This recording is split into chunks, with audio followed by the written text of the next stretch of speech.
मैं शशि प्रकाश, सहायक प्रोफेसर ज्योतिष, जूथालाल संस्कृत महाविद्यालय, मंझोलिया, पश्चिम चंपारण, बिहार।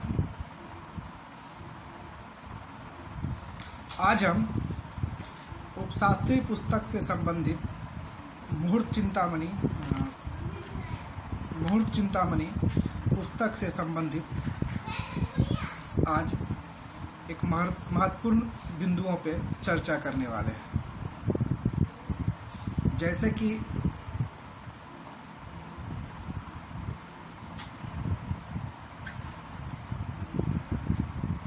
सूर्य के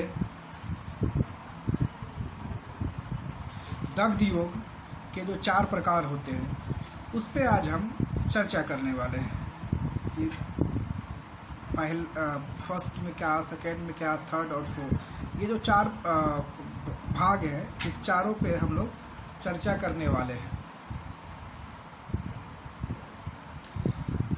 तो हम लोग एक एक करके क्रमबद्ध तरीके से चारों बिंदुओं पे चर्चा करेंगे। सबसे पहले हम लोग प्रथम बिंदु पे चर्चा करते हैं। रविवार को द्वादशी, सोमवार को एकादशी, मंगलवार को पंचमी, बुधवार को तृतीया, गुरुवार को षष्ठी, शुक्रवार को अष्टमी, शनिवार को नवमी तिथि हो तो उसको हम लोग दग्ध योग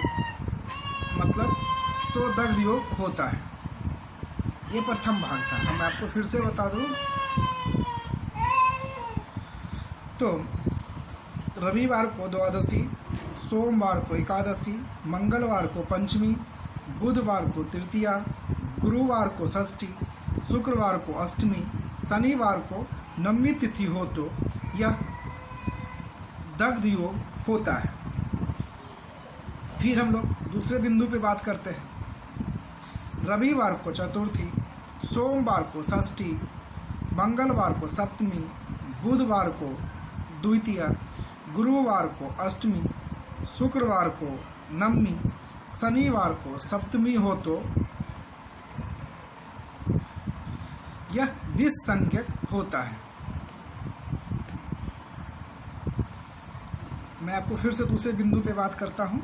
रविवार को चतुर्थी, सोमवार को षष्ठी, मंगलवार को सप्तमी, बुधवार को द्वितीया, गुरुवार को अष्टमी, शुक्रवार को नवमी, शनिवार को सप्तमी हो तो यह विसंज्ञक होता है।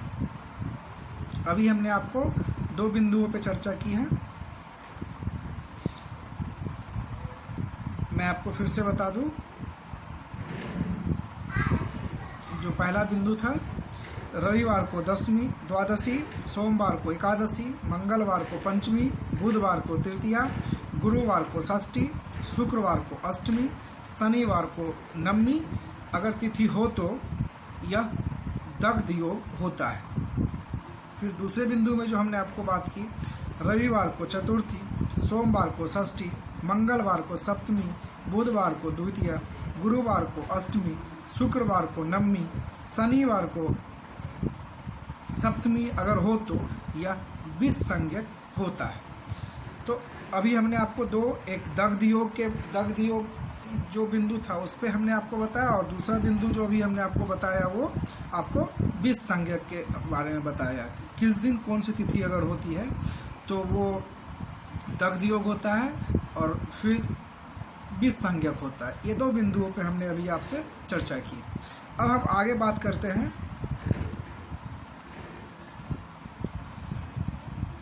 रविवार को द्वितीया, सोमवार को षष्ठी, मंगलवार को सप्तमी, बुधवार को अष्टमी, गुरुवार को नवमी, शुक्रवार को दशमी, शनिवार को एकादशी हो तो हुतासन योग होता है। रविवार को द्वितीया, सोमवार को षष्ठी, मंगलवार को सप्तमी, बुधवार को अष्टमी, गुरुवार को नवमी, शुक्रवार को दशमी, शनिवार को एकादशी अगर हो तो यह हुतासन योग होता है। तो अभी हमने आपको 3 दग्ध योग, विसंज्ञक और फिर तीसरा हुतासन योग, ये 3 बिंदुओं पे हमने अभी चर्चा की। अब हम आगे बात करते हैं। अब आगे जो बात करेंगे, अभी हमने 3 बिंदु पे चर्चा की है, दग्ध योग, विसंज्ञक योग और फिर तीसरा हुतासन योग। ये 3 बिंदु में जो बात की, मैं आपको हुतासन योग के बारे में फिर से बता दूं। रविवार को द्वितीया, सोमवार को षष्ठी, मंगलवार को सप्तमी, बुधवार को अष्टमी, गुरुवार को नवमी, शुक्रवार को दसवीं, शनिवार को एकादशी अगर हो तो यह हुतासन योग होता है।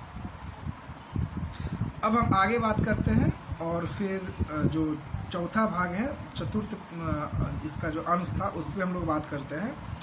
रविवार को मघा, सोमवार को विशाखा, मंगलवार को आद्रा, बुधवार को मूल, गुरुवार को कृतिका, शुक्रवार को रोहिणी, शनिवार को हस्त नक्षत्र अगर हो तो यम घटक योग होता है। यम घटक योग होता है।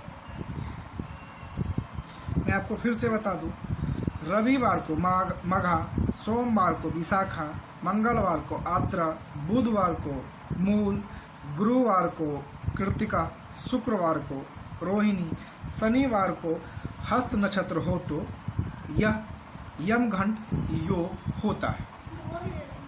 तो जैसा कि मैंने अभी आपको 4 बिंदु पे चर्चा की, सूर्य के जो 4 दग्ध योग जो थे, उसका जो 4 योग था, 4 बोधक थे, उस पर हमने आपसे चर्चा की।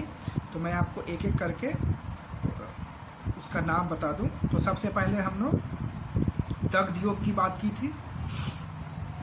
इसके अंतर्गत किस दिन कौन सा किस दिन में कौन सी तिथि आती है उससे संबंधित हमने आपको बताया था। तो अगर दिन के हिसाब से अगर योग आता है, दिन के हिसाब से तिथि आती है, तो जैसे कि एकादशी, द्वादशी अगर ये सब आती है जो उसमें हमने बताया, तो वो आपका दग्ध योग होगा। दूसरा फिर उसी तरह दिन के हिसाब से अगर तिथि आती है तो वो हमने बात की थी विसंज्ञक कैसे होगा, वो हम जो दिन के हिसाब से तिथि जब देखेंगे तो उससे हमको समझ में आएगी। तीसरा बात फिर हम उसी तरह किए थे दिन के हिसाब से तिथि पे, तो वो आपका हो गया था हुतासन योग। ये 3 जो बिंदु थी वो आपको दिन तिथि के हिसाब से होता था। लेकिन चतुर्थ जो हमने आपको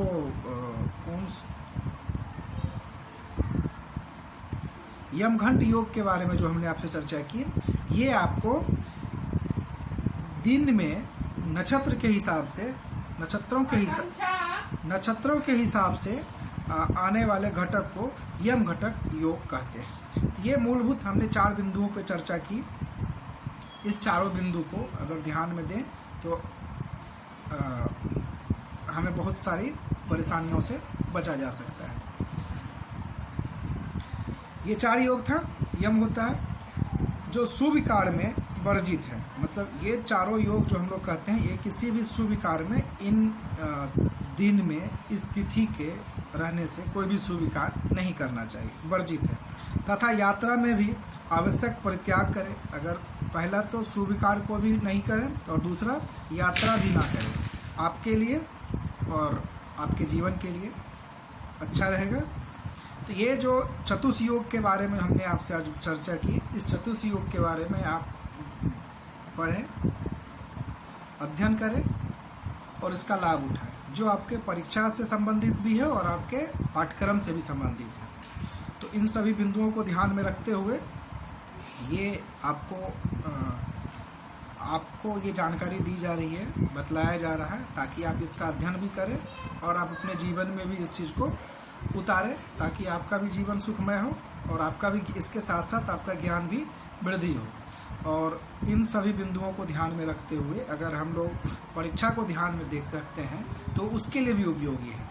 तो सभी तरह से सभी बिंदुओं को हम आपके लिए खोज के आप लोगों के सामने व्याख्यान के द्वारा ये बतलाया जा रहा है। आप इसका अध्ययन करें और लाभ उठाएं। धन्यवाद।